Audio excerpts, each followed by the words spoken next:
So মানে welcome to world school of Bangladesh. আমাদের আজকে আমরা যে বিষয়টা নিয়ে আলাপ করব, আম সেই বিষয়টা আমরা আগেই খানিকটা আলাপ করেছি। আমরা আলাপ করেছি আগে গত ক্লাসে আ ডেটা লিটারেসি, অর্থাৎ আমরা যেরকম লিটারেসি বলতে কি বুঝাই? যে কোনো পড়তে পারা, কোনো কিছু বুঝতে পারা, তাই না? সেটা হচ্ছে লিটারেসি। তো এই যে ডেটা নিয়ে যে লিটারেসি সেটা নিয়ে আমরা আগে ডিসকাশন এ আমরা খানিকটা এটা কভার করেছি যে ডেটা লিটারেসি, ডেটা কার, কার ডেটা কে নিচ্ছে। আম আমরা ডিসকাস করেছি আমরা কি আসলে Facebook ব্যবহার করি? নাকি Facebook আমাদেরকে ব্যবহার করে? আম এবং পুরো পৃথিবীটা যেভাবে কানেক্টেড হচ্ছে এটাকে আমরা কি বলি যে মানে আম so some of the things that we covered in our last discussion সেটা হচ্ছে একটা হচ্ছে উপনিবেশিকতা। উপনিবেশিকতা বোঝার সহজ পদ্ধতি হচ্ছে, সহজ একটা টেকনিক হচ্ছে নিবেশ মানে কি? বসা। যে আপনি উপনিবেশন করুন, আপনি বসুন, তাই না? তো যখন আমাদের ঘাড়ে এসে অন্য কেউ এসে বসে পড়ে, যেমন ব্রিটিশরা আমাদের ঘাড়ে এসে প্রায় ২০০ বছর ধরে বসেছিল, সেটা হচ্ছে উপনিবেশিকতা, তাই না? তো ওরা এখানে এসছিল, আমাদের সম্পদ লুটে নিয়ে গেছে, আমাদের আমাদের অনেক মানুষ কোটির উপরে মানুষ মারা গেছে। মেরে ফেলেছে। বেসিক্যালি মারা গেছে বলতে মেরে ফেলছে। এই বিষয়টা নিয়ে আমরা আলাপ করেছি। আ এবং আমরা আলাপ করছিলাম যে ইন্টারনেটটা বা এই কম্পিউটার টেকনোলজিটা, এই টেকনোলজিটা তো আমরা ডেভেলপ করি নাই। এই টেকনোলজি যে প্ল্যাটফর্মটা যেমন Google কিংবা Facebook, এটা তো আমরা ডেভেলপ করি নাই।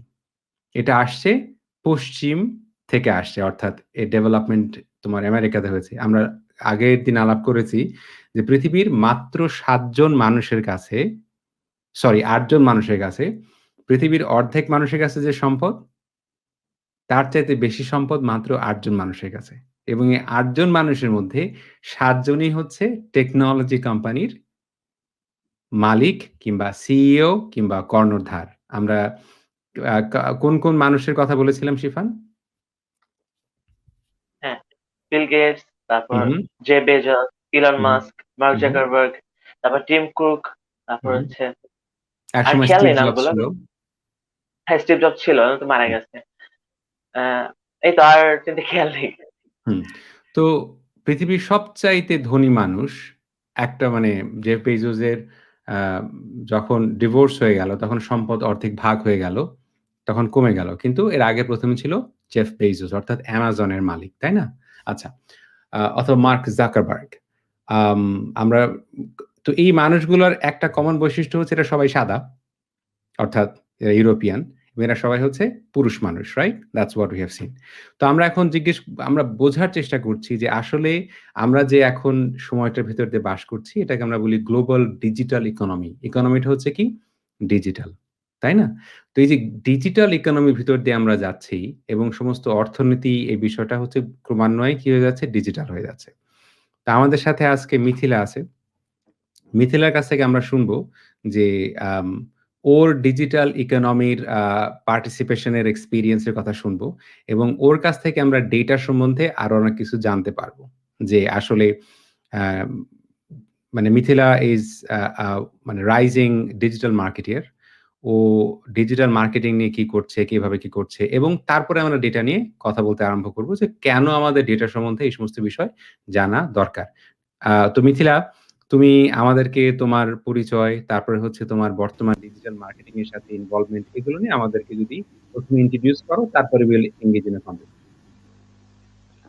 ওয়েল আমি মিথিলা। আহ, আমি বর্তমানে পড়াশোনা করছি Chattogram veterinary and animal sciences ইউনিভার্সিটিতে, থার্ড ইয়ার। আর সেই সাথে আমি ডিজিটাল মার্কেটিং প্র্যাকটিশনার হিসেবে কাজ করছি। সো ডিজিটাল মার্কেটিং এর আমার মেইন ফোকাস পয়েন্টটা হচ্ছে social media marketing. Social media marketing এ আমি ফেসবুক, ইনস্টাগ্রাম, লিঙ্কডইন, পিন্টারেস্টে ফোকাস করছি মেইনলি। আর ডেটার কথাটা যদি বলি, যেহেতু ডেটার কথা আসছিল, তো এখানে ডেটাটাই আসলে সবকিছু। ডেটাটাই এভরিথিং। আর সামনের দিন যত আসছে, ডেটা ছাড়া আসলে আমরা আহ, আমরা নাথিং। ডেটা ছাড়া, ডেটা এবং নাম্বার ছাড়া আমরা নাথিং, এটা আমরা বলতে পারি।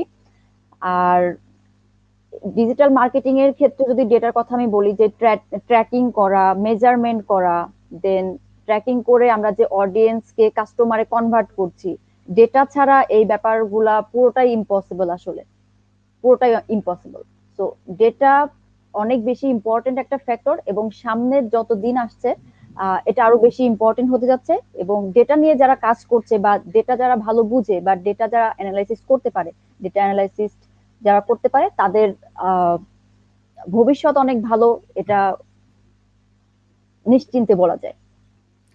ভবিষ্যৎ ভালো বলতে তুমি বলতে চাচ্ছ ওদের অর্থনৈতিক অনেক সুবিধা বা কর্মসংস্থানের ক্ষেত্রে বা ওরা ডেফিনেটলি, সামাজিকভাবে বিভিন্নভাবে ওরা ভালোভাবে প্রতিষ্ঠিত হবে, এটাই বলছো? ডেফিনেটলি। ওকে, ওয়ান্ডারফুল। আম এখন শিফান, আমরা গতকালকে যে বিষয়গুলো নিয়ে আলাপ করলাম যে আমরা তো জানি কলোনিয়ালিজম বা উপনিবেশিকতা হচ্ছে যখন একটা দেশের মানুষ বা একটা জায়গার মানুষ অন্য একটা জায়গায় গিয়ে সেই জায়গাটাকে জোর করে দখল করে নিয়ে নেয়। ওই দেশের জায়গা, ওই দেশের সম্পদকে ওরা কি করে? লুণ্ঠন করে বা তাদের কাছ থেকে জোর করে নিয়ে নেয়। যেমন আমরা কি শিখেছি? যে ভারত উপমহাদেশে যখন ব্রিটিশরা আসলো, উপনিবেশিকতা শুরু হলো, তখন একা ভারত মানে ভারত উপমহাদেশের একার সারা পৃথিবীতে যদি ৳১০০ ইনকাম হতো, শুধুমাত্র ভারতের ইনকাম ছিল ৩০%, প্রায় ৩০%। এত বড় অর্থনীতি এবং বাংলা বা বেঙ্গল ছিল পৃথিবীর সবচাইতে সমৃদ্ধশীল জায়গা। অর্থাৎ পৃথিবীর আর কোন জায়গায় এত বেশি সম্পদশীল ছিল না। তাই না? খুব বেশি দিন আগে না কিন্তু। তোরা যখন এসছে, ওরা ২০০ বছর পরে ১৯৪৭ সালে যখন চলে গেল, তখন পুরো ভারত উপমহাদেশের অর্থনীতির মানে ৩০ ভাগ বিশ্ব অর্থনীতির এত বড় পরিমাণ থেকে আমাদের সাইজ আমরা হয়ে গেছি ৩% এর নিচে।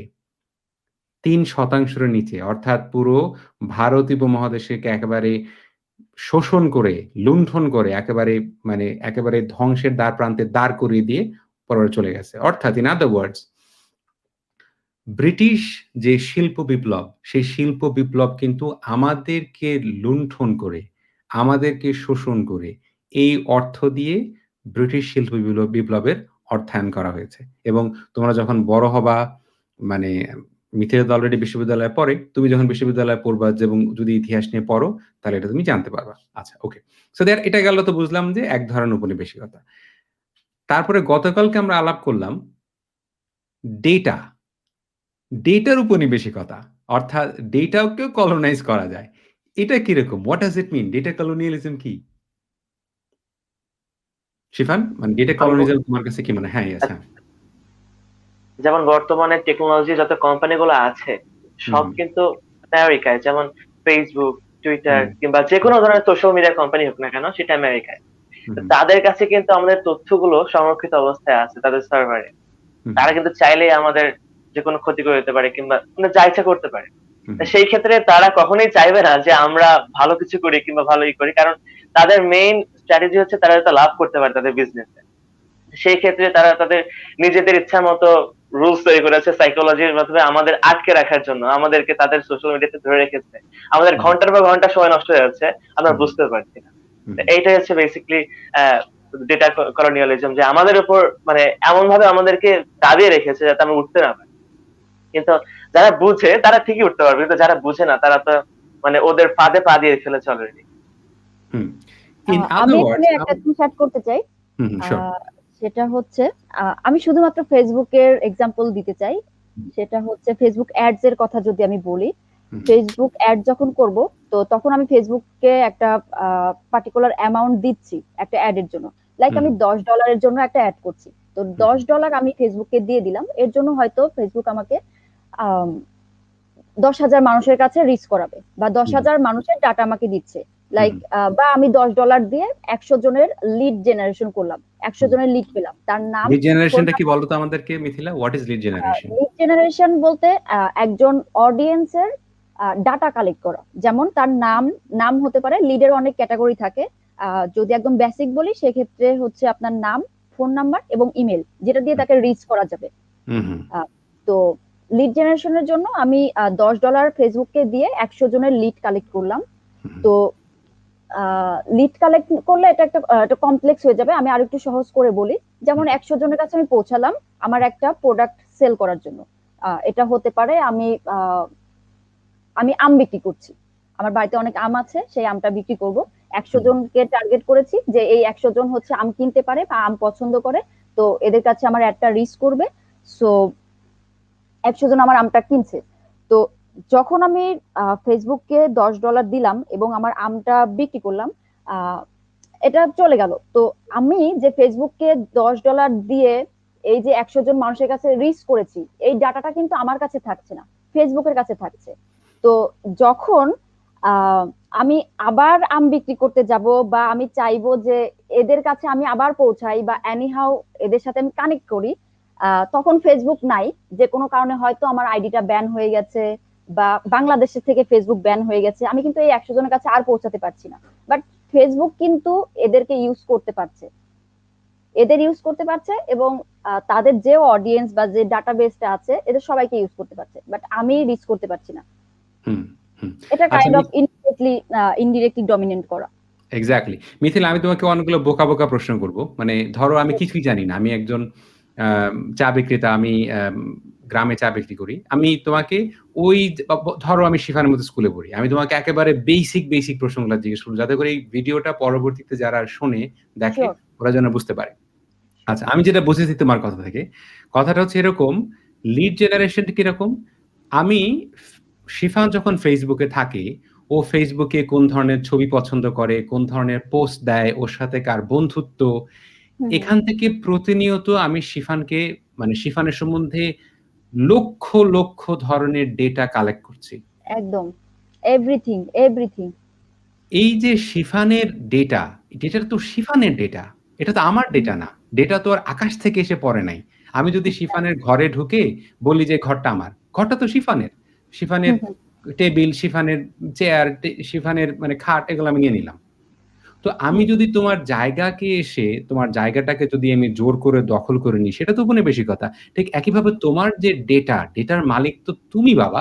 তোমার ডেটাকে আমি নিয়ে নিচ্ছি, তোমার কাছে আমি পারমিশন জিজ্ঞেস করতেছি না, করতেছি না তো। আচ্ছা, হ্যাঁ, এখন এইটা নিয়ে যখন কি হলো, এই ইউরোপে ওরা একটা আইন বার করলো, সেটার নাম হচ্ছে GDPR, general data protection regulation. তো এই যে মিথিলা একটা কথা বলেছে, please let's focus on that. Mithila বলেছে শব্দটা হচ্ছে লিড জেনারেশন। এটা হচ্ছে মার্কেটিং এর একটা ভাষা। ভাষা হচ্ছে যে আমি শিফানের সম্বন্ধে যত তথ্য জানবো, সেখান থেকে আমি বুঝতে পারবো শিফানকে কোন জিনিসটা বিক্রি করা যায়। তো এই যে একটা কোম্পানির কাছে ফেসবুক কি করতেছে, ধরো মিথিলা একজন ডিজিটাল মার্কেটিয়ার, মিথিলার কাছে মানে ফেসবুক বলতেছে যে মিথিলা, তুমি যে ধরো মিথিলা একটু আগে বললো যে আম বিক্রি করে, এখন মানে ফেসবুক তো দেখতেছে কারা কারা আমের ছবি পোস্ট করে, তারা কারা কারা মানে বলে আহ কি সুস্বাদু আম, আহ যদি আম খেতে পারতাম, মানে এই তো। তো যারা যারাই আম শব্দটা ব্যবহার করছে, যারা যারাই আমের ছবি ব্যবহার করতেছে, যারা যারাই আম নিয়ে কথা বলতেছে, তাদের ওই জায়গাতেই তখন মিথিলাকে ফেসবুক বলবে আমি তোমার কাছে এরকম সম্ভাব্য 100 জন কাস্টমারের তালিকা দিব। এই যে সম্ভাব্য, এটাই হচ্ছে lead. Is that right Mithila? Exactly. হ্যাঁ, এই যে তোমার তথ্যটা ফেসবুক বিক্রি করছে, ফেসবুকের এই মালিকানা, এই তথ্য তো তোমার। এখন ধরো মিথিলা যদি একজন আম বিক্রেতা না হয়ে, মিথিলা যদি আম বিক্রেতা না হয়ে, এই তথ্যটা যেরকম ফেসবুক কার কাছে বিক্রি করতে পারছে, একটা ম্যাঙ্গো সেলারের কাছে, ঠিক একইভাবে যখন তুমি আমেরিকা যাবে, and Mithila please correct me if I am wrong, তুমি মানে আমেরিকাতে এখন কি হলো কিছুদিন আগে, এবং জানো যে আমেরিকাতে কালো মানুষের উপর অত্যাচার হয়, কালো মানুষকে মানে 500 বছর ধরে অত্যাচার করে আসছে আমেরিকার সরকার, আমেরিকার শাসন ব্যবস্থা, এটা তুমি জানো, এটা নিয়ে আমরা আলাপ করেছি, তাই না? আচ্ছা, তো এখন ফেসবুকে কারা কারা কি প্রতিবাদ করে, জর্জ ফ্লয়েড নামে যে মানুষটাকে নৃশংসভাবে হত্যা করেছে পুলিশ আমেরিকাতে, নৃশংসভাবে হত্যা করেছে, তাই না? আচ্ছা, এখন যদি আমেরিকার সরকার, আমেরিকার যারা আইন প্রয়োগকারী সংস্থা, তারা জানতে চাইলো কোন কোন বাঙালি, কোন কোন মুসলমান, কোন কোন মানুষ এই কালো মানুষের অধিকার নিয়ে কথা বলে, ধরো, বুঝতে পেরেছো? তো সেই তথ্য কি ফেসবুক দিতে পারবে না আমেরিকার গভর্নমেন্টকে? খুবই সহজ, খুবই সহজ। It's that easy. And it's that easy. এখন ধরো এরপরে আমি যদি এরকম একটা ডেটাবেস তৈরি করি যে এই মানুষদেরকে চাকরি দিব না আমি। আমেরিকার সরকার গোয়েন্দা সংস্থা কি করলো? এই বড়, বড় কোম্পানিগুলাকে বলল, এদেরকে চাকরি দিতে পারবা না। অথবা কি বলল, তুমি ধরো ভবিষ্যতে তুমি বাংলাদেশে থাকো, তুমি সেখান থেকে খুব ভালো একজন শিক্ষার্থী, তুমি পড়াশোনায় ভালো, তুমি খুব ক্রিয়েটিভ, তুমি খুব ট্যালেন্টেড। কিন্তু আমেরিকার সরকার আগে থেকেই জানলো যে শিফানের ভেতরে এই নিপীড়িত মানুষের অধিকার নিয়ে কথা বলার একটা প্রবণতা আছে।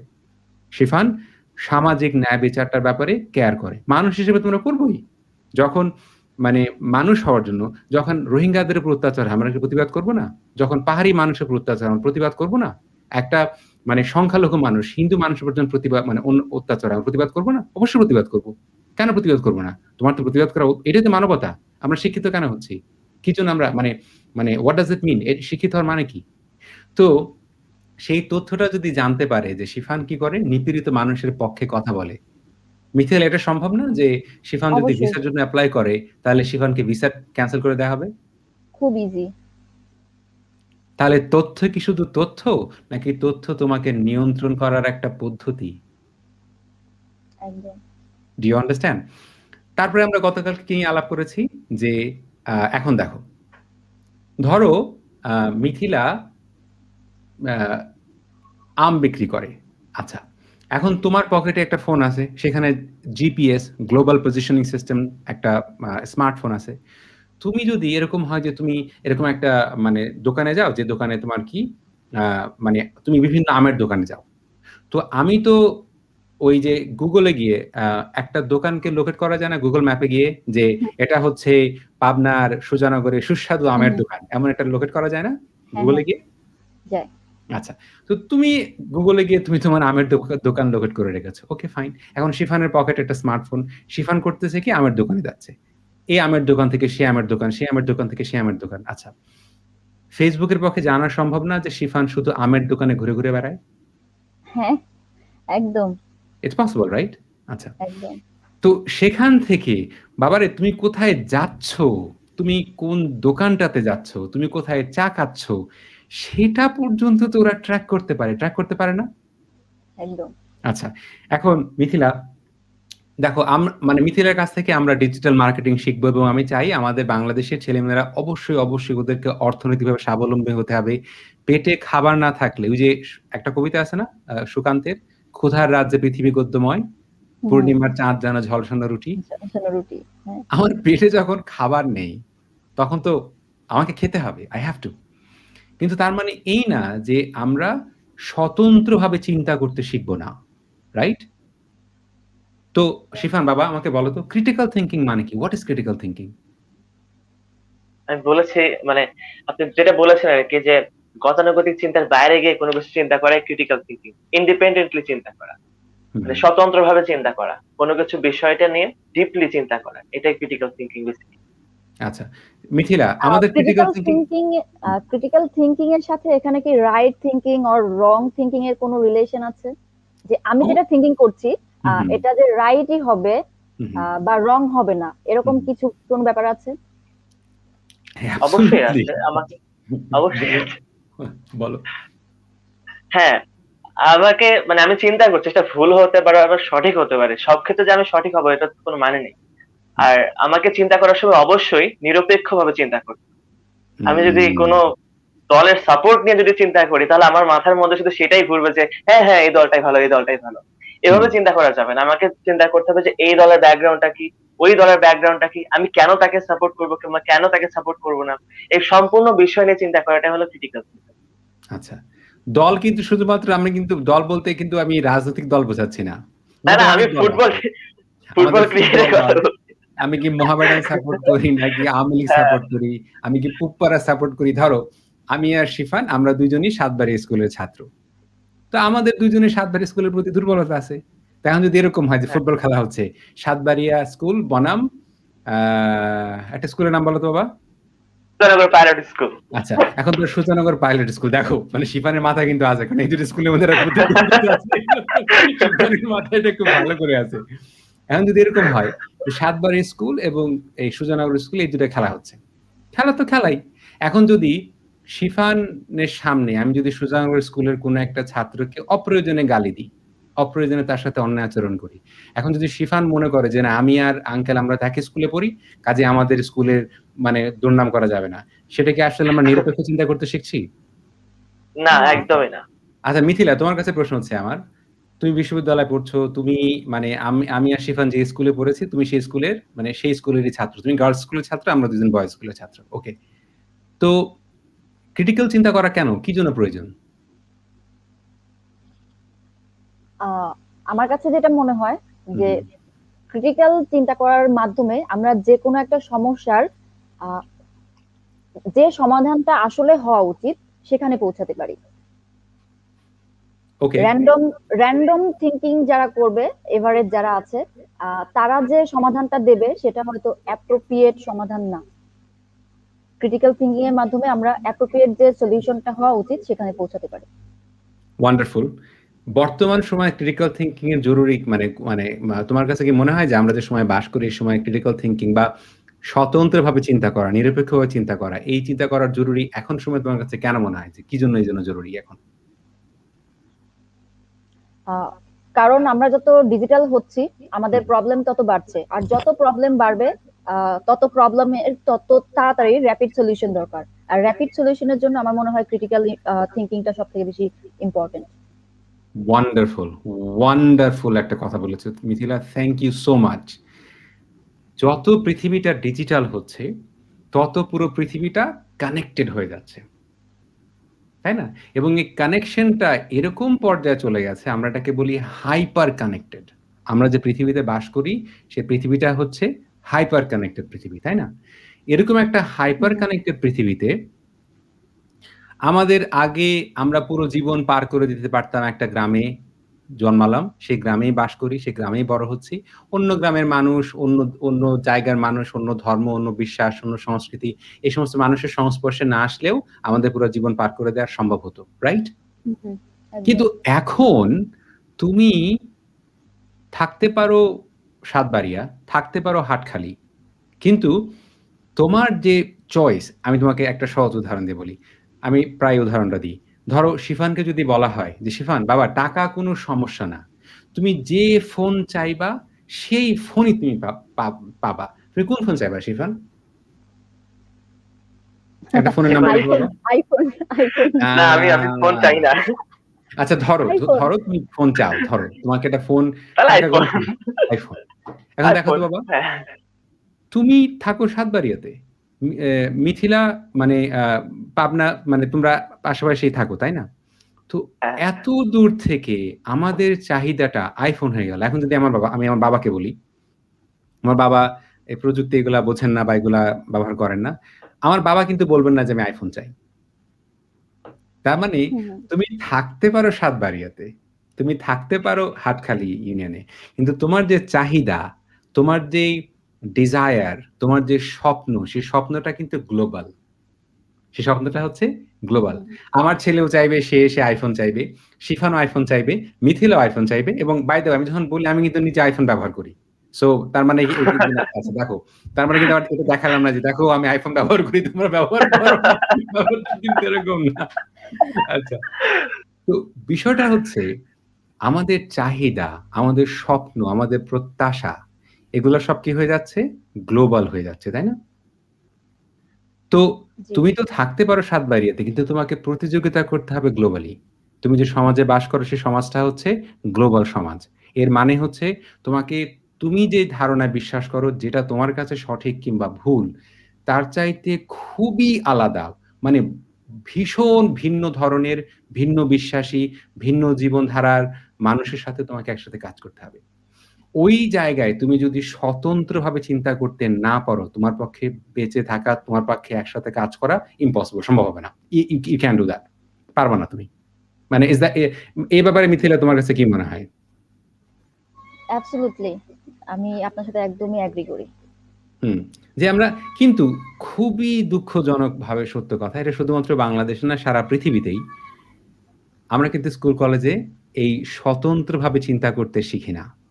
আমরা স্কুলে শিখি না, কলেজে শিখি না এবং আমরা এই মাসের জুন মাসের 18 তারিখে জাহাঙ্গীরনগর বিশ্ববিদ্যালয়ের একজন শিক্ষকের সাথে আমরা আলাপ করব।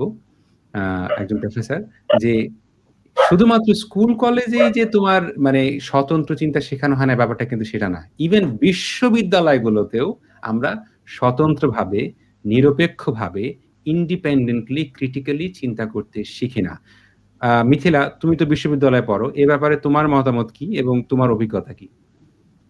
আহ হ্যাঁ, আমি এখনই নিজে থেকে আসলে কিছু বলতে চাচ্ছিলাম। সেটা হুম, হচ্ছে, আমরা প্রায় প্রতি বছরই যখন নতুন বছর শুরু হয়, আমরা গুগলে গিয়ে সার্চ করি যে হয়তো 2020 সালের জন্য বা 21 সালের জন্য টপ স্কিল কোনগুলো। তো 21 সালের জন্য টপ স্কিল গুলা যদি আমরা দেখি, এর মধ্যে ক্রিটিক্যাল থিঙ্কিং কিন্তু একটা। তো আমরা অ্যাবসোলিউটলি। প্রায় সবাই প্রায় সবাই ইউনিভার্সিটি স্টুডেন্ট যারা আছি, প্লাস কলেজ, স্কুল, ম্যাক্সিমামই আমরা জানি যে ক্রিটিক্যাল থিঙ্কিং বলে কোনো একটা স্কিল আছে, যেটা হচ্ছে 21 সালে তো টপ স্কিল। ইনফ্যাক্ট সামনের দিনগুলোতেও টপ স্কিলের টপ 10-এর মধ্যে থাকবে।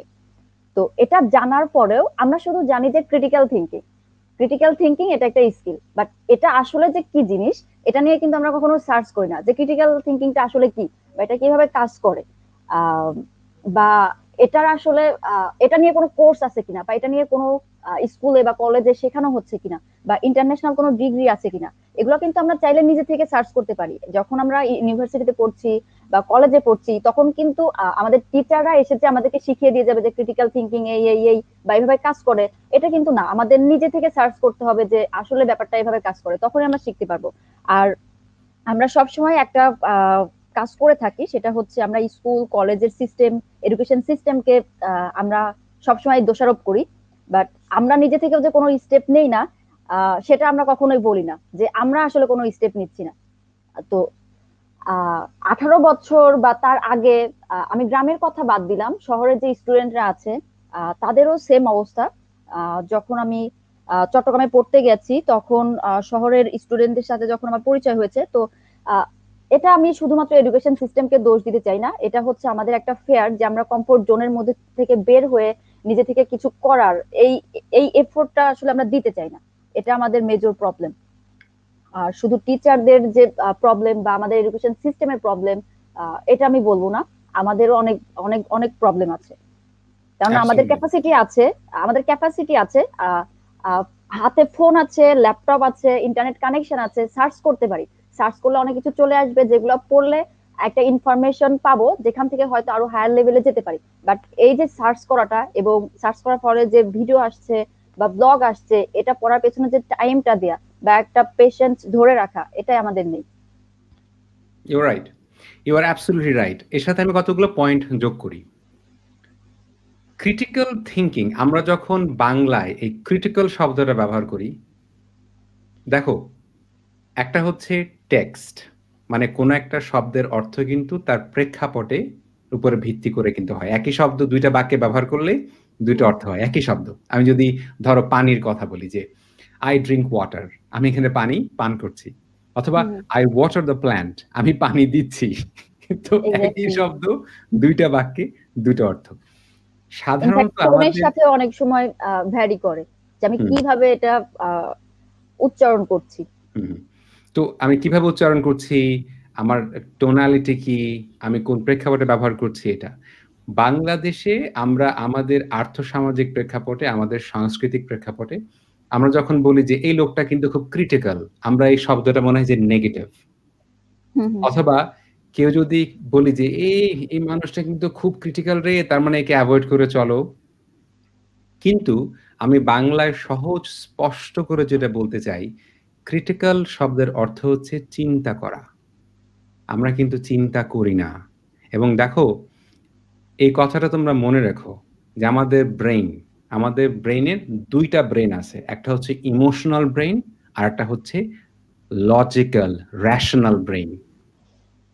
যেটা আমাদের ইমোশনাল ব্রেইন, সেই ব্রেইন অনেক দ্রুত কাজ করে। কারো উপরে হুট করে আমাদের রাগ উঠে যায়। কারো হুম, উপরে আমাদের হঠাৎ করেই মনে হয় যে কারো উপরে আমরা মানে আগ্রাসী হয়ে উঠি। কারো উপরে আমরা খুব রুষ্ট হয়ে উঠি। এমন হয় না? কিন্তু হুম। যখন আমরা বলি যে, "এই মাথা ঠান্ডা করো, মাথা ঠান্ডা করো।" মাথা ঠান্ডা করার অর্থ কি? তখন আমাদেরকে বিষয়টা বোঝার জন্য চিন্তা করতে হয়। আমি ব্যক্তিগতভাবে একজন শিক্ষক হিসেবে বলতে চাই, একজন মানুষের পক্ষে ভালো মানুষ হওয়া খুব দুষ্কর, কষ্টকর কাজ যদি আমরা চিন্তা করতে না শিখি। ভালো মানুষ হওয়া। অন্য একটা মানুষের প্রতি সহানুভূতিশীল হওয়া, শ্রদ্ধাশীল হওয়া, সহমর্মিতা এগুলো ডেভেলপ করা। এগুলোর জন্য আমাদের কি প্রয়োজন? আমাদের ব্রেইনের যে ২ ধরনের অংশ, তো এটাকে সহজ করে কনসিয়াসনেস, হুম, হুম, হুম, কনসিয়াসনেস। হুম, হুম। তো সহজ করে বলতে গেলে আমাদের ব্রেইনে একই সাথে ২ ধরনের থিংকিং সিস্টেম কাজ করে। আ পৃথিবীর একজন অত্যন্ত বিখ্যাত একজন মনোবিজ্ঞানী, উনি নোবেল প্রাইজ পেয়েছেন। উনার নাম হচ্ছে ড্যানিয়েল কাহনেম্যান। উনি একটা বই লিখেছেন। বইটার নাম হচ্ছে 'থিংকিং স্লো'। Emotional intelligence. হ্যাঁ, ওটাও লিখেছেন। এট দ্য সেম টাইম আরেকটা বই লিখেছেন। বইটার নাম হচ্ছে 'থিংকিং স্লো, থিংকিং ফাস্ট'। আমাদের যেটা ইমোশনাল ব্রেইন, ওই ব্রেইনটা করে কি? কাজগুলা করে মানে চিন্তা করে না, হুট করে ফেলে। আমরা অধিকাংশ মানুষ আমরা কি করি? চিন্তা করি না। কিন্তু চিন্তা যদি তুমি না করো, তাহলে অন্য মানুষের প্রতি শ্রদ্ধাশীল, সহমর্মিতা দেখানো, তাদের প্রতি কম্প্যাশন দেখানো impossible. You can't do that. তো ওই জিনিসটাই যেন অ্যাজ ইফ আমরা যেন জন্মানোর পরে এমনি আমাদের পক্ষে ভালো মানুষ হয়ে যাওয়া সম্ভব। এখন মিথিলার কথাটায় যে আসি সেটা হচ্ছে যে মিথিলা বলল যে এটা শুধুমাত্র শিক্ষা পদ্ধতির দোষ না। Mithila is right. এটার সাথে আমি আরেকটা পয়েন্ট এড করতে চাই। যেমন আমি যে সমস্ত প্রতিষ্ঠানে শিক্ষা প্রতিষ্ঠানে আমি শিক্ষকতা করেছি, এরকম অনেক শিক্ষা প্রতিষ্ঠান আছে যেখানে কি করা হয়? এই চিন্তা করতে শেখানোর কোর্সই আছে।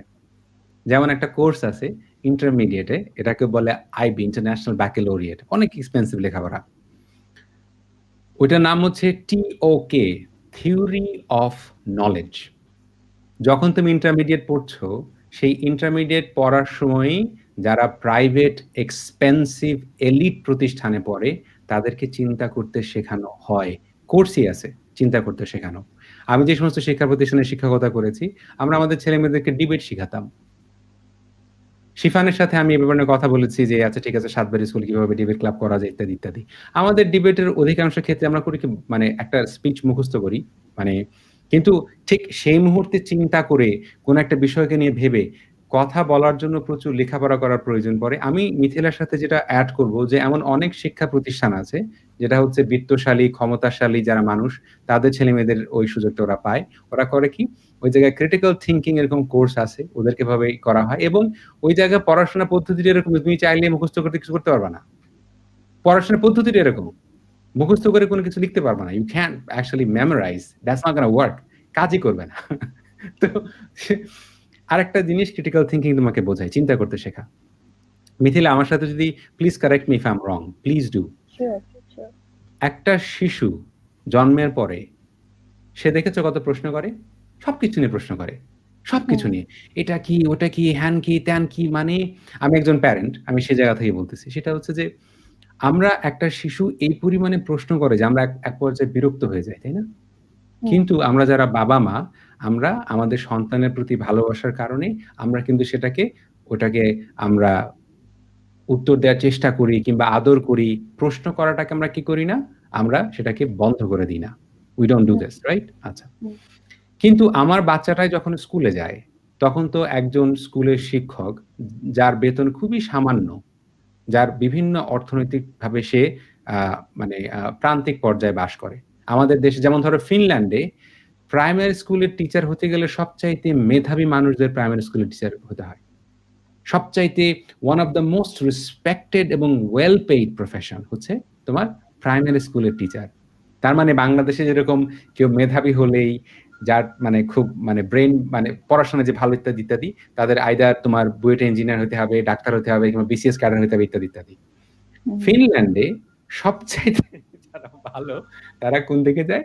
প্রাইমারি স্কুলের শিক্ষার দিকে যায়। এবং তুমি যদি গবেষণা করে দেখো পুরো পৃথিবীর শিক্ষা পদ্ধতিতে ফিনল্যান্ডের অবস্থান বরাবরই নাম্বার 1 এ। আমেরিকা কিন্তু না। কানাডা না, ফিনল্যান্ড। আচ্ছা। তো আমার বাচ্চাটা যখন স্কুলে যাবে, সে যখন প্রশ্ন করা বন্ধই করতে পারত না, সেই বাচ্চাটা যখন স্কুলে যায়, একজন শিক্ষকের পক্ষে কি এই ৩০-৪০ জন বাচ্চার এই প্রশ্নের উত্তর দেয়া, তাদেরকে ইন্ডিভিজুয়ালি আলাদা করে অ্যাটেনশন দেয়া সেটা সম্ভব? সম্ভব না। না, একদমই সম্ভব না। তখন ওই বাচ্চাটা যখন প্রশ্ন করে, তখন শিক্ষক পুরো শ্রেণীকক্ষকে নিয়ন্ত্রণ করার জন্য সেই বাচ্চাটাকে ধমক দেয়। তাকে পুরো শ্রেণীকক্ষের সামনে তাকে অপমান করা হয়। তো সেই মুহূর্তে কি হয়? একটা শিশুর ভেতরে খুব পদ্ধতিগতভাবে তার ভেতরে ভয় ঢুকিয়ে দেয়া হয়। আর যখন সে প্রশ্ন করতে ভুলে যায়, প্রশ্ন করার সিম্পটম হচ্ছে যখন কেউ প্রশ্ন করে, আমাদের মাথার ভেতরে যখন চিন্তা কাজ করে বলেই তো আমি প্রশ্ন করি, রাইট? আদারওয়াইজ তো প্রশ্ন করতাম না, হুম, না। রাইট? তো কি হলো একটা শিশুর যে জন্মানোর পর থেকে সে প্রশ্ন করতে বন্ধই করতে পারত না, এখন সে প্রশ্নই করে না। এখন সে কথা বলে না।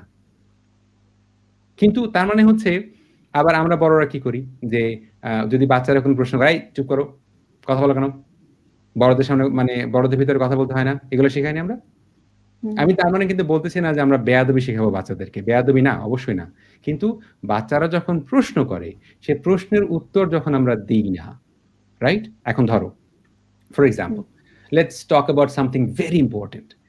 আমাদের মানে স্কুল কলেজে আমরা কি আম সেক্সুয়াল হেলথ, যে তোমার মেয়েদের একটা সময়ে ওদের বয়ঃসন্ধিকালে ওদের কি হয়? ওদের পিরিয়ড হয়। এই বিষয়টা নিয়ে আমরা কথা বলতে কি আমরা স্বাচ্ছন্দ্য বোধ করি? Are we comfortable talking about it? একদমই না। একদমই না। একদমই না। এতে করে কি হয় যে সে তোমারই বোন, সে তোমারই হুম, সহপাঠী, সে তোমারই বন্ধু, তাই না? তার স্বাস্থ্যের কি হচ্ছে, তার জীবনের কি হচ্ছে, তার অবস্থা কি হচ্ছে, এটা তুমি সম্বন্ধে তুমি কিছুই জানো না। You don't know anything about it, তাই না? এক্সাক্টলি, তো এই যে এক্সাক্টলি। প্রশ্ন করতে না পারা, প্রশ্ন করতে না পারা, এতে করে কি আসলে আমরা সামষ্টিকভাবে আমাদের জাতিগত মঙ্গল করছি আমরা? Are we doing that? আমার মনে আছে, আমি একজন শিক্ষক হিসেবে বলছি। অনেকদিন আগে আমার কলিগের ২ টো ছেলেকে আমি পড়াতাম। তা আমার এক আম কলিগের ছেলে আমাকে জিজ্ঞেস করেছে যে, "স্যার এইডস কি? এইডসটা কিভাবে হয়?" আমার কলিগ ভীষণ অস্বস্তির মধ্যে পড়ে গেছে যে তার ছেলে মানে হুম, মায়ের সামনে টিচারকে জিজ্ঞেস করছে। সে কিন্তু আমার মানে সহকর্মী ছিলেন। তো আমি তখন আমি তখন আরো অনেক ছোট ছিলাম। আমি এখন যতটা স্বাচ্ছন্দ্যে অনেক আনকমফোর্টেবল প্রশ্ন তোমার দিকে তাকিয়ে হেসে বলতে পারি, তখন আমি বলতে পারতাম না। তখন আমিও তোমার মতোই হয়তো তুমি না, আমি অনেক মানে আমার ভেতরে অনেক আত্মবিশ্বাসের প্রচুর ঘাটতি ছিল। এখনো আছে। প্রচুর ঘাটতি, মানুষের সামনে কথা বলতে লজ্জা পেতাম। তো এই যে আমাদের ভেতরে চিন্তা করার প্রবণতাকে যদি প্রাতিষ্ঠানিকভাবে হত্যা করা হয় পদ্ধতিগতভাবে, তাহলে কি আমরা চিন্তা করতে পারব? একদমই না। তাহলে মিথিলা, আমরা আমাদেরকে আসলে শিক্ষা পদ্ধতির যদি সিস্টেম্যাটিক্যালি, এবং আমি একজন শিক্ষক হিসেবে বলছি, আমি যদি তোমার কাছে এরকম বলি যে আমাদের শিক্ষা পদ্ধতির ভেতরে একটা শিশুর বুদ্ধিবৃত্তিক মৃত্যু হবার যথেষ্ট ঝুঁকি রয়েছে। এ ব্যাপারে তোমার কাছে কি মনে হয়? আ হ্যাঁ, সেটা ডেফিনিটলি রয়েছে। আর এটা হচ্ছে আমাদের আ রুট এ রয়েছে। হুম, যেটা আসলে আ ঠিক করতে হলে অনেক বড় স্টেপ নেয়া দরকার। হুম, আ অনেক বড় স্টেপ নেয়া দরকার। হুম, আর আমি যে পয়েন্ট থেকে বলছিলাম যে আমরা যারা ম্যাচিউর আমাদের অপরচুনিটি আছে, বাট হুম, তারপরে আমরা থিংকিং করছি না বা হুম, রিসার্চ করছি না, সার্চ করছি না। হুম, আহ, এটা এই জন্যই বলছিলাম যে আমরা যারা করছি না শুধুমাত্র দোষারোপ করছি সিস্টেমকে, বাট আমরা হুম, নিজেরা করছি না। হুম, কেননা আমি একা আমার সিস্টেমটাকে কিন্তু চেঞ্জ করতে পারবো না। Absolutely, absolutely. যে রুট প্রবলেমটা আছে এটা অনেক বিগ ইস্যু। এটা হুম, সলভ করতে হলে অনেক বড় ইনিশিয়েটিভ দরকার, হুম, এবং আমার মতো ইন্ডিভিজুয়াল এটা করতে পারবে না। হুম, আমার জায়গা থেকে আমি বলতে পারি যে আমার মতো ইন্ডিভিজুয়াল এটা করতে পারবে না। এই বড় প্রবলেমটা সলভ করার জন্য বড় কাউকে আসতে হবে। তো আমি যেটা করতে পারি হুম, সেটা হচ্ছে আমি নিজে সার্চ করে আমি ইনরিচ হতে পারি, এবং আমার যতটা সামর্থ্য আছে সেখান থেকে আমার আশেপাশে যারা আছে তাদেরকে ইনরিচ করতে পারি। হয়তো এই ইনরিচমেন্ট থেকে একটা কমিউনিটি বিল্ড হতে পারে, বড় কমিউনিটি, যেটা হয়তো ওই রুটের যে প্রবলেমটা আছে সেটাকে সলভ করতে পারে। You are absolutely right. আমি উদাহরণের দিকে যাই। পৃথিবীতে যেকোনো পরিবর্তন, আমি যদি তোমাকে তথ্য দিয়ে দেখাই যে প্রত্যেকটা পরিবর্তন কিন্তু গুটি কয়েক মানুষ তাদের বদ্ধপরিকর যে তারা এই পরিবর্তনটা আনবেই। গুটি কয়েক মানুষ। আমি কথাটা বলছি একজন অনেক বড় সমাজবিজ্ঞানী, ওর নাম হচ্ছে মার্গারেট মিড। উনি এই কথাটা বলে গেছেন। What she said, যে a handful of মানে কি বলে determinant people. আমি যেটা মনে করি যে আমি আর তুমি কথা বলছি, আমরা এখন কথা বলছি এখানে, তাই না? এটা আমরা ভিডিও রেকর্ড করছি। এটা আমাদের ওখানে থেকে যাচ্ছে, তাই না? হুম, আমার কাছে এখন থেকে বা শিফানের কাছে কিংবা তোমার কাছে যখনই কেউ এসে কোনো বিষয়ে কথা বলতে চাইবে, আচ্ছা ঠিক আছে, আমাদের সিস্টেমের সমস্যা, আমাদের প্রাতিষ্ঠানিক লেখাপড়ার ঘাটতি আছে। দেখো মিথিলা, তুমি কিন্তু মানুষ হিসেবে তোমার ক্লান্তি আসবে। তুমি তুমি আমরা বাঁচি একটা নির্দিষ্ট সময় পর্যন্ত। আমাদের শারীরিক ক্লান্তি হয়, আমাদের ঘুমাতে হয়, আমাদের মানে বিশ্রাম নিতে হয় ইত্যাদি। এই যে আমরা এখন কথাগুলো বলছি, এই কথাগুলো রেকর্ড হচ্ছে এবং এই কথাগুলো আমাদের এই ওয়ার্ল্ড স্কুল অফ বাংলাদেশের প্ল্যাটফর্মে আজীবন থেকে যাবে। হুম। তো এই কথাটা তুমি যদি তোমার ছোট ভাই, ছোট বোন, শিফানের বন্ধু-বান্ধব যারা আছে তাদেরকে যদি বলে যে এই আলোচনাটা তুমি ক্লাসে যদি পার্টিসিপেট করতে চাও, ডিসকাশনে পার্টিসিপেট করতে চাও, তাহলে এই কথাগুলো তুমি শুনে নিও। তাহলে দেখো, যেই জিনিসটা আমি তোমাকে এখন বলতে পারছি আমার ২০ বছরের পড়ানোর অভিজ্ঞতার পরে এবং কতগুলা দেশ পাড়ি দেওয়ার পরে, এই কথাগুলা কিন্তু আমি এখন থেকে ২০ বছর আগে যখন শিক্ষকতা শুরু করেছিলাম তখন আমি করতে পারতাম না। Impossible. That would not be possible at all. সম্ভব হতো না। রাইট? তো হুম।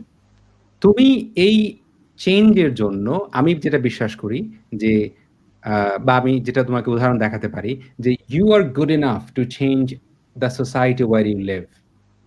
You are good enough. কিন্তু ওইটার অর্গানাইজড এবং ডিটারমিনেন্ট মানে আমি আজকে আম কথা বলছিলাম এখানকার একটা বিশ্ববিদ্যালয়ের প্রফেসরের সাথে। তো আমি ওনাকে বলতেছিলাম যে, "ভাই আমি তো মানে আমার যে বিগত ২০ বছরের পড়ানোর অভিজ্ঞতা, আমি এখনো খুঁজতেছি যে কি করলে মানে আমাদের গ্রামাঞ্চলের ছেলেমেয়েদের পড়াশোনাটা প্রগতিটা উন্নতি করা যায়।" রাইট? তো হুম। I don't know কি কাজ করবে। কিন্তু চেষ্টা করতে পারাটা এবং চেষ্টাটাকে কন্টিনিউ করাটা it's important. It's incredibly important. যে আমি এখানে তোমার সাথে কথা বলছি, আমার এখানে এখন বাজে রাত ১০টা, তোমার এখানে বাজে সকাল প্রায় ৮টা। তো এই যে সকাল ৭টার সময় শিফান ঘুম থেকে উঠে মানে অনলাইনে তোমাকে আমি মানে ফোন করলাম। আমরা যে এই যে কথা বলছি, এটা তো একটা পরিবর্তনের মানে প্রয়াসই, তাই তো? ডেফিনিটলি। মানে ব্যাপারটা তো এরকম না যে আমরা ইলেকশন ক্যাম্পেইন করতেছি। এই কি না, বলে আমার ভাই, তোমার ভাই, শিফান ভাই, শিফান ভাইকে ভোট দিন। ব্যাপারটা তো সেরকম না। না, ব্যাপারটা কি সেরকম?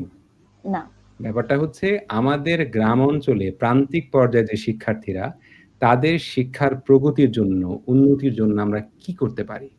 যে ৪৫ লক্ষ টাকা বছরে দিয়ে বাংলাদেশে কোনো একটা শিক্ষা প্রতিষ্ঠানে পড়ে, আর আমাদের যে স্কুলটা মানে তোমার স্কুলটা যে পদ্মা নদীর পাড়ে, ওই পদ্মা নদীর পাড়ে যে জেলে পাড়ার যেই একটা জেলে, তার মেয়ে কিংবা তার ছেলের কি সেই সামর্থ্য আছে? না। নাই। তো তাহলে তাকে যদি তুমি সিম্পলি এই কনভারসেশনটা শোনাও, হয়তো তার ভেতরে এই বিশ্বাস, এই পরিবর্তন, এই জায়গাগুলো আস্তে, আস্তে চেঞ্জ হবে। নাও get back to the data point, আবার যে ডেটা পয়েন্টে আসি।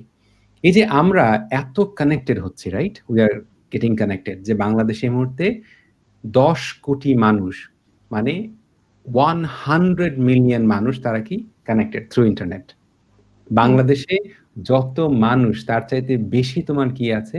ফোনের কানেকশন আছে। আমি এটা বলছি যেহেতু এটা আমার গবেষণার বিষয় যে 102% মানে যদি ১০০ জন মানুষ থাকে ১০২ টা ফোন কানেকশন আছে। হুম, হুম। এই যে মানুষগুলা কানেক্টেড হচ্ছে, রাইট? একদিক থেকে মনে হয় অবশ্যই কানেক্টেড হওয়া জরুরি দরকার। এই কানেক্টেড না হলে আমি তোমার কাছ থেকে ১২,০০০ মাইল দূর থেকে তোমার সাথে কথা বলতেছি। Thanks to internet. ইন্টারনেটে আমরা মানে অ্যাবসলিউটলি। এক্সাক্টলি যে এখান থেকে আমরা এই আলোচনা করাটা আমার পক্ষে সম্ভব হচ্ছে। মানে তোমাদের সাথে তোমাদের কাছ থেকে শেখা এবং শেখানোটা সম্ভব হচ্ছে। এটার পাশাপাশি যে কথাটা গতকালকে মানে আমরা আগের দিন আমরা আলাপ করেছিলাম যে অধিকাংশ মানুষ তারা Facebook ব্যবহার করে নাকি Facebook তাদেরকে ব্যবহার করে? মিথিলা ফেসবুক ব্যবহার করে তাদেরকে। আমাদেরকে যদি এই ব্যাপারটাতে আরেকটু তোমার আন্ডারস্ট্যান্ডিং তুমি যে কথাটা মানে আমাদের এই ক্লাস রেকর্ড শুরু হওয়ার আগে যেটা বলছিলে এবং কথাটা আমার কাছে ভীষণ মূল্যবান মনে হইছে। এজন্য আমি তাড়াতাড়ি রেকর্ড বাটনে প্রেস করলাম। এই ওকে। সম্বন্ধে তুমি বলো আমাদেরকে যে কেন তোমার কাছে মনে হয় যে Facebook আমাদেরকে ব্যবহার করা? তুমি বলতেছিলে অ্যাটেনশন এর কথা। তুমি বলতেছিলা আমাদের কোন একটা কাজ করার জন্য মানে এই বিষয়গুলো বলতেছিলা। যদি আমাদেরকে একটু ওই জায়গাতে আবার নিয়ে যাও। আসলে ফেসবুক বা যেকোনো সোশ্যাল মিডিয়া আমাদেরকে কিভাবে ইউজ করছে এটা যদি বলতে হয় তাহলে এখানে বিভিন্ন ভাগে ভাগ করা যেতে পারে। একটা হুম, তার মধ্যে হচ্ছে আমাদের টাইমটাকে নিয়ে নিচ্ছে। টাইমটাকে নিয়ে নিয়ে কিভাবে সে আমাদেরকে ইউজ করছে এটা হচ্ছে, যেমন আমি যদি ডেইলি ২ ঘন্টা ফেসবুকে থাকি, তো ২ ঘন্টা থাকছি মানে আমি কিন্তু যে কোনো ভাবে এখানে আমার অ্যাক্টিভিটি শো করছি। হয়তো আমি লাইক করছি, কমেন্ট করছি, কোনো কিছু শেয়ার করছি, কোনো কিছু পড়ছি, যে কোনো ভাবে যে কোনো কন্টেন্টের সাথে আমি এঙ্গেজ আছি। তো আমি এঙ্গেজমেন্ট করছি মানে কি, ওর অডিয়েন্স বাড়ছে। এই যে ওয়েবসাইটটা, এখানে যে ট্রাফিকটা, রিটেনশন রেটটা, এটা বেড়ে যাচ্ছে, ওদের গ্রাফটা ডেইলি বেসিসে ইনক্রিজ করছে। তো এটা একটা পয়েন্ট হতে পারে যে ফেসবুক হচ্ছে বা যে কোনো সোশ্যাল মিডিয়া আমাকে ইউজ করছে, আমি আমি ওদেরকে ইউজ করছি না, ওরা আমাকে ইউজ করছে। আর এই যে আমি 2 ঘন্টা থাকছি এখান থেকে, অবশ্যই সোশ্যাল মিডিয়া বা যে কোনো প্ল্যাটফর্ম, যে কোনো সোশ্যাল মিডিয়া প্ল্যাটফর্ম এতটাও ইম্পর্টেন্ট আমাদের জন্য এখন না যে ডেইলি আমার 2 থেকে 3 ঘন্টা এখানে স্পেন্ড করতে হবে, এতটাও ইম্পর্টেন্ট না। সো এটা একটা পয়েন্ট হতে পারে। যদি এটা এমন হতো যে এটা শুধুমাত্র একটা এডুকেশনাল প্ল্যাটফর্ম, যে কোনো একটা ওয়েবসাইট যেখান থেকে আমি শুধুমাত্র আমার রিসার্চের পারপাসে কোনো কন্টেন্ট পাচ্ছি বা আমার ইন্টেলেকচুয়াল প্রপার্টি ইনক্রিজ হচ্ছে, এরকম কোনো কন্টেন্ট পাচ্ছি, সেক্ষেত্রে আমি 2 ঘন্টা 3 ঘন্টা বা 5 ঘন্টা আমি ইউজ করতে পারতাম, নো প্রবলেম। বাট এখানে যেটা হচ্ছে, এখানে অনেক ডিস্ট্রাকশন। আমি একটা কন্টেন্ট পড়তে যাচ্ছি যেটা আমার এডুকেশনাল পারপাসে কাজে আসবে, বাট সেটা পড়তে গিয়ে আমার নোটিফিকেশন আসছে যে আমার ফ্রেন্ড হয়তো কোথাও একটা চেক ইন করেছে, কোনো একটা বড় কোনো হোটেলে, বা সে কক্সবাজার গিয়েছে, বা হয়তো কারো ওয়েডিং ফটো শেয়ার করছে, যেগুলো আমাদের ব্রেনকে কি করবে, যে আমরা যখন কোনো এডুকেশনাল জিনিস বা যেটা আমাদের ব্রেন নিতে একটু পরিশ্রম করতে হয় ব্রেনকে, সেটা ব্রেন নিতে চায় না আসলে। ওখান থেকে যত তাড়াতাড়ি স্কিপ করে সে এমন কিছুতে চলে যায় যেটা ব্রেন আসলে ওকে কোনো ইফোর্ট দিতে হচ্ছে না, মানে কমফোর্ট জোনের মধ্যে ব্রেন খুব সহজে রিল্যাক্সে ব্যাপারগুলা এনজয় করে। বাট যখন আমরা কোনো কিছু নতুন শিখছি তখন ব্রেনকে ওখানে ইফোর্ট দিতে হয়। তো এই জন্য দেখা যায় যখন আমরা এডুকেশনাল কোনো কন্টেন্ট পড়তে যাই, আমাদের অ্যাটেনশনটা অত থাকে না। আর ওই মুহূর্তে যদি কোনো নোটিফিকেশন আসে যে আমার ফ্রেন্ড এটা করছে, ওটা করছে, এখানে যাচ্ছে সেখানে যাচ্ছে, তো ওটা আমরা স্কিপ করে চলে যাই ওখানে। এবং একবার ওখানে চলে গেলে 2-3 ঘন্টা কিভাবে চলে যায় সেটা আসলে আমরা নিজেরাও বুঝতে পারি না। তো এইভাবে ফেসবুক বা যে কোনো সোশ্যাল মিডিয়া আমাদেরকে ইউজ করছে। আর ডেটার কথা যেটা, সেটা তো শুরুতে আমি বললাম যে আমাদের ডেটাকে ফেসবুক কিভাবে ইউজ করছে, যে আমার অডিয়েন্স বাট তার কোনো ইনফরমেশন আমার কাছে নেই। ফেসবুক যদি আজকে আমাকে ব্যান করে দেয় বা বাংলাদেশ থেকে ফেসবুক ব্যান হয়ে যায়, আমার কোনো ক্ষমতা নাই যে আমার অডিয়েন্সকে আমি আমার কাছে নিয়ে আসি বা ধরে রাখি। আমি যতই Facebook pixel, tag manager, everything set করে রাখি, বাট তারপরও ডেটাটা ওদের কাছেই আছে, আমার কাছে কিছু নেই। ওয়ান্ডারফুল অনেকগুলো পয়েন্ট বলছো। আমি তোমাকে এই পয়েন্টগুলোতে একটা একটা করে আবার আমি মানে বোকা প্রশ্ন, এই প্রশ্নগুলো তোমাকে করবো। হ্যাঁ, তুমি একটা বললা যে ডিস্ট্রাকশনের কথা, যে লেটস সি যে মিথিলা কোন পয়েন্টটা বললো। মিথিলা বলল যে আমাদের যখন কোনো কিছু শিখতে হয় তখন আমাদের যে কগনিটিভ এনার্জি, অর্থাৎ আমাদের যে বুদ্ধিবৃত্তিক যে পরিশ্রমটা করতে হয়। তুমি একটা অঙ্ক শিখছো, বিজ্ঞান শিখছো, সেজন্য তো তোমাকে তো ওই জিনিসটা বোঝার জন্য তোমার কি করতে হয়? ব্রেইনটাকে খাটাতে হয় না? ব্রেইন শেখাটাও তো মাসলের মতো, তাই না?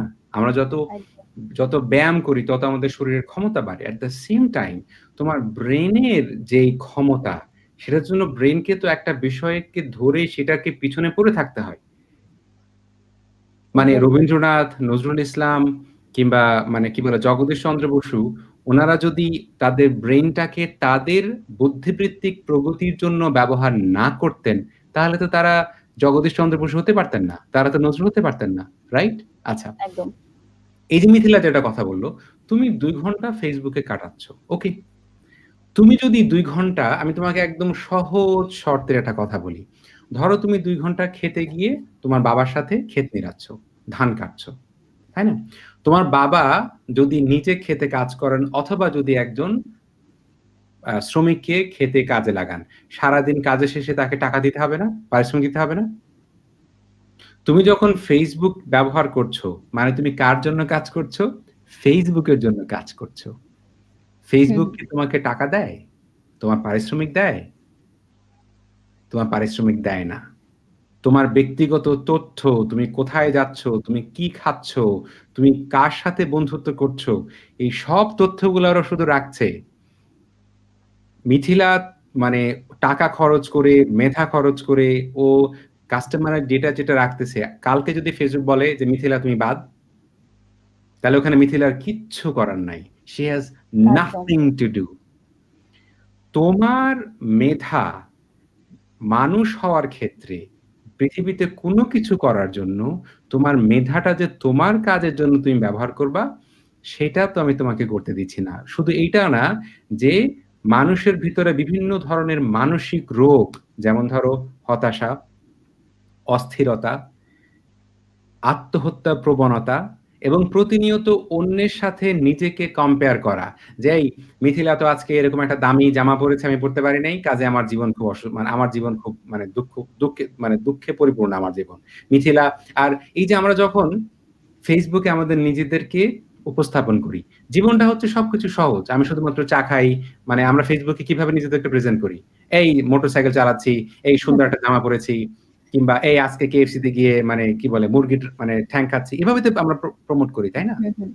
তাহলে সেখানে কি আসলে তোমার প্রকৃত জীবন, যে জীবনে তোমার প্রতিবন্ধকতা আছে, সমস্যা আছে, কষ্ট আছে, অসুস্থতা আছে, এই জিনিসগুলো কি আমরা আসলে প্রকাশ করি? সত্য কথাটা আমরা প্রকাশ করি একদম সেখানে? না।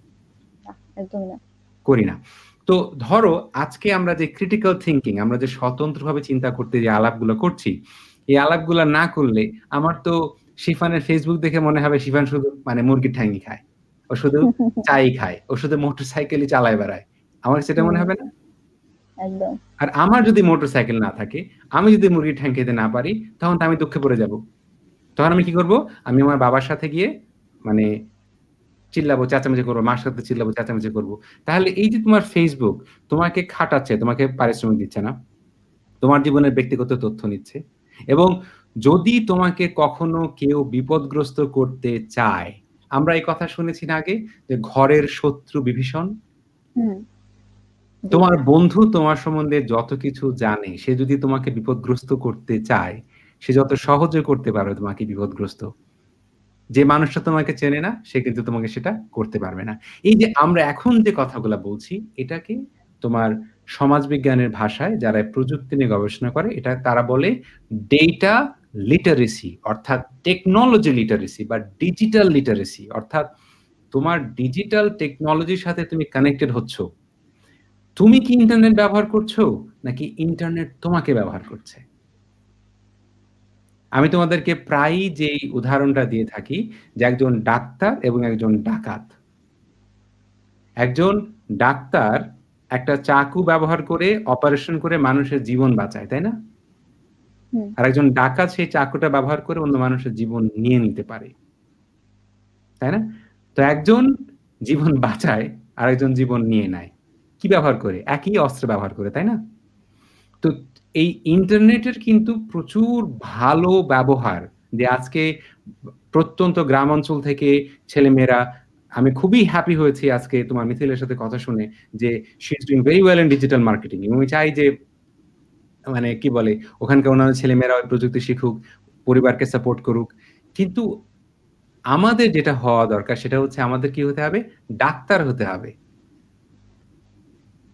আমাদেরকে ডাক্তার হতে হবে। অর্থাৎ আমরা যেন এই প্রযুক্তিটাকে আমাদের সামগ্রিক মঙ্গলের জন্য ব্যবহার করতে পারি। দেখো, ভাত কিন্তু আমাদের বেঁচে থাকার জন্য আমরা খাবার খাই। কিন্তু খাবার খেয়ে আমরা মরে যেতে পারি না? খাবার খেয়ে মরে যেতে পারি। ধরো আমার হার্টের সমস্যা, আমার ওজনের সমস্যা, বা আমার কোন একটা রোগ আছে, আমার ডায়াবেটিস আছে। আমি যদি এখন মিষ্টি খাই, আমি অসুস্থ হয়ে যাব। তাহলে আমি কি আমার খাবার আমার মৃত্যুর কারণ হয়ে যেতে পারে না? একদম। এবং আমরা এমন একটা সময়ে বাস করি যে সময়ে অধিকাংশ মানুষের মৃত্যু কিন্তু খাবার না খেয়ে হয় না, খাবার খেয়ে হয়। খাবারের ঘাটতি না। খাবারের আধিক্যের কারণে অধিকাংশ মানুষের পৃথিবীতে তোমার মৃত্যু হয়। তাই না? মানে বড়লোক যারা, তাদের ক্ষেত্রে তো এটাই খুবই মানে স্বাভাবিক। তাহলে আমরা কি এই বিষয়গুলো বুঝতে পারছি যে কেন এই ক্রিটিক্যাল চিন্তা দরকার? কেন প্রযুক্তি সম্বন্ধে স্বতন্ত্রভাবে চিন্তা করতে শেখা দরকার? কেন ডেটা লিটারেসি প্রয়োজন? তো আমরা যেটা আশা করব ইনশাআল্লাহ আগামীকালকে যখন মিথিলা তুমি আগামীকালকে ৭ টার সময় আমাদের সাথে জয়েন করতে পারবে? হ্যাঁ, অবশ্যই। Thank you so much. তো আমরা সাবসিকুয়েন্টলি যখন এই বিষয়টা নিয়ে আরো চিন্তা করব, আমি তোমাদেরকে অনুরোধ করছি আজকে আমরা যে বিষয়টা আলাপ করলাম যে তোমার এই যে ডেটার লিটারেসি, যে তোমার ডেটা নিয়ে তোমাকে কেন চিন্তা করতে হবে, ডেটার মালিকানা কার, প্রযুক্তি তুমি ব্যবহার করছো না প্রযুক্তি তোমাকে ব্যবহার করছে? তুমি কি আসলে যেই একটা অস্ত্র, এটাকে তুমি কিভাবে ব্যবহার করছো? এই জিনিসগুলো আমাদের শিখতে হবে। দুঃখজনকভাবে খুবই দুঃখজনকভাবে সত্য কথা হচ্ছে, আমরা ডিজিটাল প্রযুক্তির সাথে কানেক্টেড, কিন্তু এই প্রযুক্তি সম্বন্ধে আমরা এই জিনিসগুলা স্বতন্ত্রভাবে চিন্তা করছি না, শিখছি না। আমরা আমাদের আজকের আলোচনার একদম শেষ পর্যায়ে চলে আসছি। আমাদের হাতে আর ৫ মিনিট সময় আছে। শিফান অথবা আসলাম অথবা মিথিলা, তোমাদের যদি কোনো প্রশ্ন থাকে প্লিজ আস্ক এনি কোয়েশ্চেন। কোনো question? Do you have any questions? No. No questions at all? আচ্ছা, শিফান, তুমি আমাদের আজকের আলোচনার হাইলাইট তোমার জন্য কি? ধরো তোমাকে যদি কেউ বলে যে আজকে তুমি কি শিখেছো, এক্ষেত্রে তোমার জন্য সেন্ট্রাল পয়েন্টটা কি ছিল?